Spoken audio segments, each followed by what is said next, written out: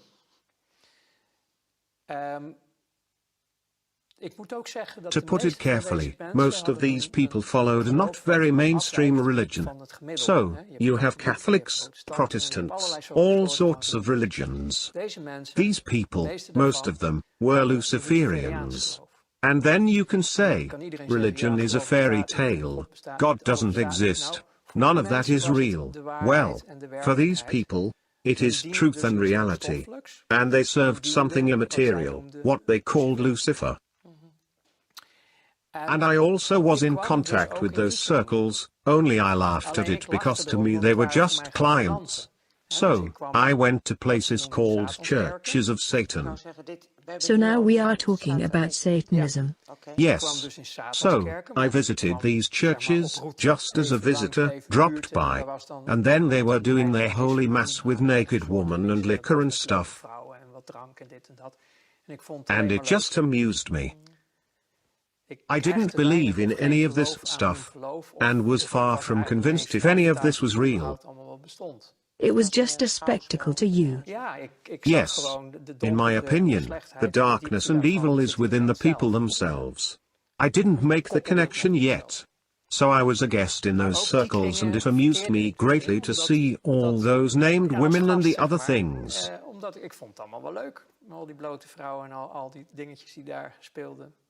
It was the good life. But then at some point, I was invited, which is why I'm telling you all this, to participate in sacrifices abroad.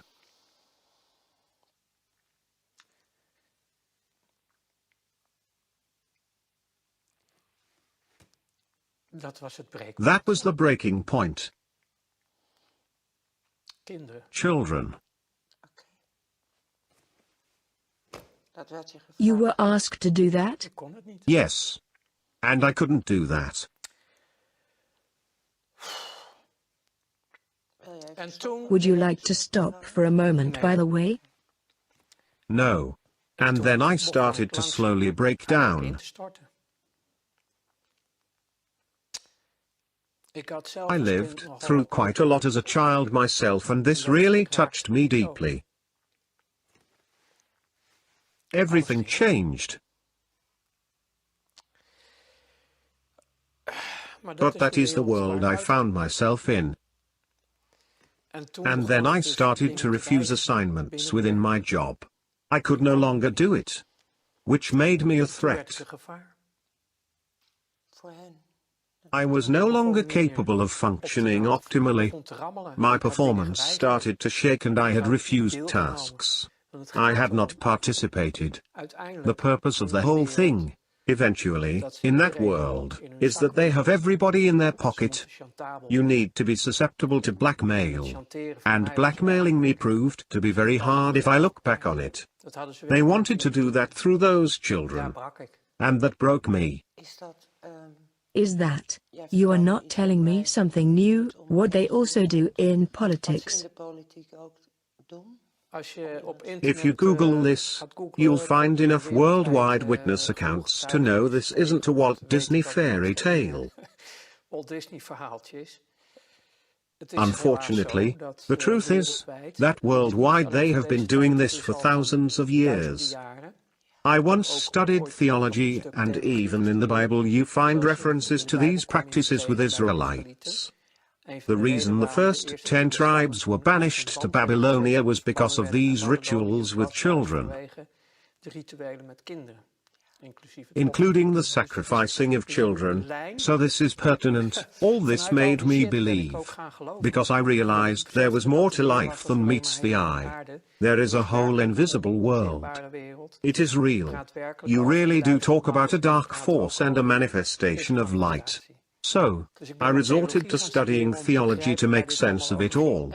And psychology as well, if I remember correctly? Yes, but that I did in my first life, because through commercial psychology, mass psychology, I was able to manipulate situations for my own benefit. That is scary, because if you dig into that you find Tavistock Institute and mind control, MKUltra, Monarch and the like. Yes, that is correct, but that was all part of the job. Through training at the job, I got into that more deeply, because when you are making deals, you also need to manipulate the media. You have to manipulate lots of things because nothing can be seen as it is. Everything has to appear to be something different. You see the people as a flock of sheep. You put a couple of border collies and drive them in a direction. And to be honest with you, I still see that happening around me.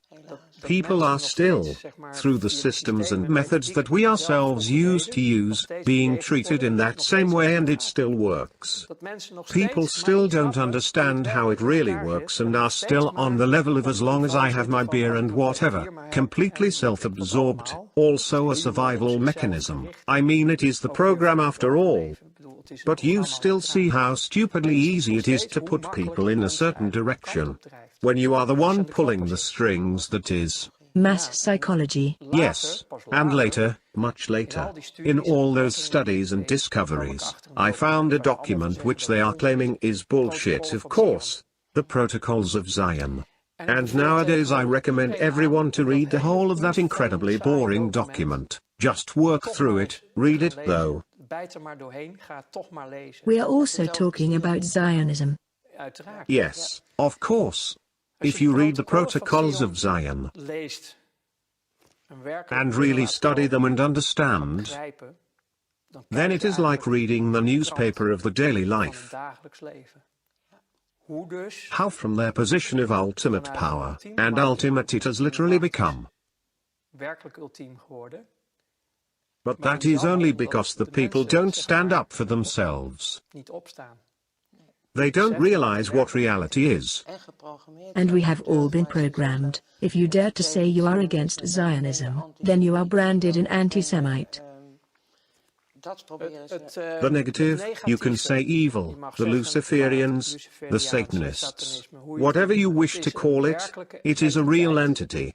I have found that what is written in the Bible, and not just the Bible, you can find it in so many books. There really has been a moment of separation from the manifestation of light, in which a group went their own way and are carrying an intense hatred, anger.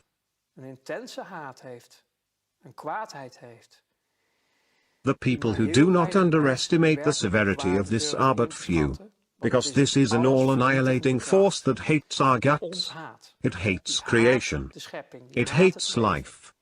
And it will do anything to destroy us completely. And the way to do that is to divide humanity. Divide and conquer is their truth. Humanity is a manifestation of light. That is the true creation. As long as you divide them based on political parties, skin color, you name it, then you, from a Luciferian point of view that is, suppress the full capacities of your enemy, their full power. They can't stand up for themselves. Because if that would happen, the Luciferians would lose. Then this monster, the greedy monster, would disappear. I tell people about this old American general who puts an entire room of people in the dark. The eyes adapt to the darkness, but you can't see a thing. The general doesn't say a word and suddenly he flicks on a lighter, one little light. And due to the prolonged darkness, you experience a manifestation of light from a single point and everyone can slightly see each other again. And then he says, that is the power of our light. Beautiful. Unite. Unite. Come together. And this entire shit story ceases to exist. That's how fast it could happen. But that is easy for me to say now. But then I was in a period of my life in which I was crumbling down. Could you tell us something specific about that? How did that happen? Because you were invited. I started to refuse assignments. My conscience came back after the request involving the children and I started to refuse more and more. I had a conscience and I couldn't function anymore. But you did still show up at work after that? I didn't really have a choice. I had my own business with several offices and employees. Everything was still rolling. It must have been hard. Yes, it got very hard, all the tensions. So, on the one hand you are playing with money on a high level, in which you can't afford to make mistakes. Otherwise everything falls down at once. Your entire business is ruined, everybody involved, including yourself. Then you are really screwed. So that brings a lot of stress, factoring in the resurfacing of a conscience. I was warned off when I got into this. Don't do it if you can't put your conscience at minus 100 degrees in the freezer. And you probably realized that then? Yes, I heard myself laugh at it back then. But it wasn't a joke at all. I totally did not understand where I really got into. And your proverbial freezer was switched off? Broken. I couldn't do it anymore. So, I tried to work through it, keep up appearances. I didn't know how to get out of this. I was trapped as well. Everybody was trapped. This all led me to crash completely eventually. My body just simply stopped. The first thing I saw was my mother crying at the intensive care. You ended up at the IC? Yeah, I really shut down. You had literally crashed? Yes. Yes. At that time I didn't believe in anything, not I can still recall how I saw From that corner, I was looking down upon myself. I saw how they were working on me. You had a near-death experience. Well, you could call it that. I have seen I am not my body. I'm in my body. But I am not just my body. I have seen them working on me. And later on, I've been reluctant to talk about it for a long time. I really talked about it much later. But when I did, I had researched so many things already and started to believe. I was starting to better understand the spiritual and the material. At that point, this intense experience got its own place. The realization that I'm not my body. It's just a vessel. So, I lived through all of that, but I also needed a long time to recover. Yes, of course. Yes, I was a train wreck. Complete wreck. I was completely burned out. I had crashed and the body needed a year to recover.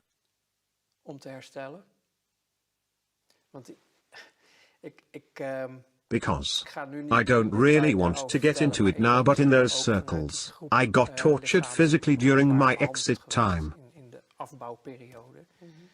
This was in order to make sure I would never break the contract of secrecy. So, I was taken for a certain amount of time. I was treated. All those factors together just increased the stress I was experiencing. Literally running full speed towards my own end. Do you mean abductions, as well call it, or programming? No, they exposed me to certain types of torture. That makes sure you'll never damage anyone in that world. I didn't realize that back then, so this is all from hindsight. It did all happen that way. So the end of my first life was so extreme that I couldn't handle it anymore. I couldn't handle it anymore, in no way. However, my mind power was so strong that it only happened within to my own body. That was, well, I didn't know what to do anymore. There were no options left for me. So that is why sometimes I think, of course that is not true, but I wish, like so many colleagues, I had taken the drugs and alcohol route. At least my end would have been more gentle, because most of them are just dead by now. Even though I know there are more strawmen walking around, there are little still alive whom I knew back then. Most of them are already gone. Well, I was dead too, but I'm still here. So, you still have something left to do. Yes. I suppose you could say that, but that is, I can't say in short, since I don't know how long we have been talking, the world that I found myself in. If you have any specific questions, then I can answer them, but I had hoped to be more concise, but I just don't know how. Well, you have my gratitude for all you have shared. To me, it is still a very big deal.